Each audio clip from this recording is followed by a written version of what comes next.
Hi guys, இன்றைக்கி என்ன video பார்க்க வந்திருக்கோன்னு பார்த்தீங்கன்னா விஜய் சித்து விலாக்ஸ் விசஸ் டிடிஎஃப் வாசன்.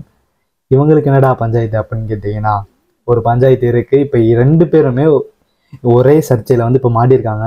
அது என்ன சர்ச்சைன்றதை பற்றி தான் இன்றைக்கி நம்ம வீடியோவில் பார்க்க போகிறோம். வாங்க வீடியோக்குள்ளே போகலாம்.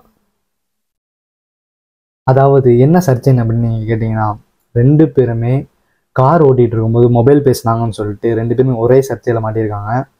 இந்த பிரச்சனை மாட்டினது பெருசு இல்லை, விஜய் சித்து மேலே இப்போ இந்த வழக்கு ஓடிட்டுருக்கு. ஆமாம் கைஸ், இந்த வழக்கு யார் போட்டான்னு பார்த்தீங்கன்னா டிடிஎஃப் வாசனோட வக்கீல் அவர்கள் தான் இந்த வழக்கை போட்டிருக்காங்க. அதனால் டிடிஎஃப் வாசனை பற்றி சித்து விலாக்ஸ் ஒரு சர்ச்சையான விஷயங்கள் பேச, இவரை பற்றி டிடிஎஃப் வாசனோட ஃப்ரெண்ட்ஸ் அவரை கலாய்ச்சி தீச்சு விடுற மாதிரி போடுற, அதாவது மெயினாக யாருன்னு பார்த்தீங்கன்னா நம்மளோட கேஜிஎஃப் ப்ரோ, துணிக்கடை கேஜிஎஃப் ப்ரோ நம்ம விஜய் சித்துவை நல்லா தீச்சு விட்ருக்காப்புல. அவர் என்னென்னலாம் சொல்லி தீச்சு விட்டாருன்னு பார்த்தீங்கன்னா, அவர் சத்து மாவுன்னு செல்ல பேரோட அவர் கூப்பிட்டுருக்காப்புல.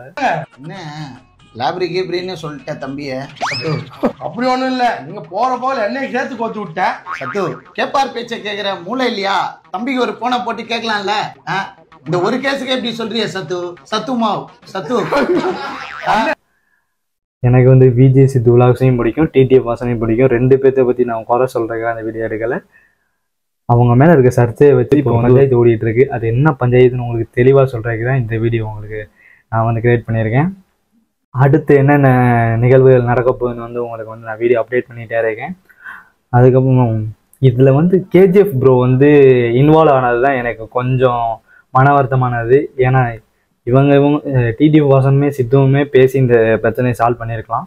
இதில் இடையில அவர் இவரை சத்து மாவுன்னு சொல்லி கிண்டல் பண்ணி ஒரு பெரிய சர்ச்சையை உருவாக்கிக்கிட்டு இருக்காப்புல.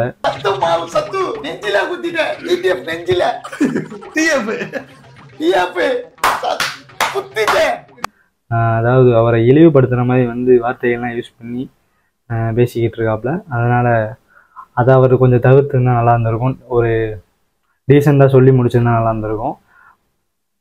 இதனால் இந்த வீடியோவில் என்ன சொல்ல வரேன்னு பார்த்தீங்கன்னா, இவர் டிடிஎஃப் வாசனை பற்றி பேசுனதும் அவ்வளோ பெரிய விஷயம் கிடையாது. டிடிஎஃப் வாசன் இவரை பற்றி பேசினது அவ்வளோ பெரிய விஷயம் கிடையாது. இவங்க பேசுனதை வச்சு கேஜிஎஃப் அவர்கள் இவரை கலாச்சாரம் பாருங்க.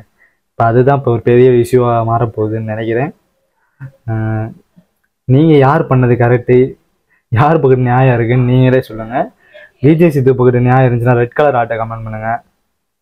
அதாவது நம்ம டிடிஎஃப் வாசன் பக்கத்து நியாயம் இருந்துச்சுன்னா கிரீன் கலர் ஆட் கமெண்ட் பண்ணுங்கள். யார் பக்கத்து நியாயம் இருக்குன்னு அதை கமெண்ட் செக்ஷன் பார்த்து நம்ம தெரிஞ்சுக்குவோம். அடுத்த ஒரு நல்ல வீடியோ சந்திப்போம். Bye guys.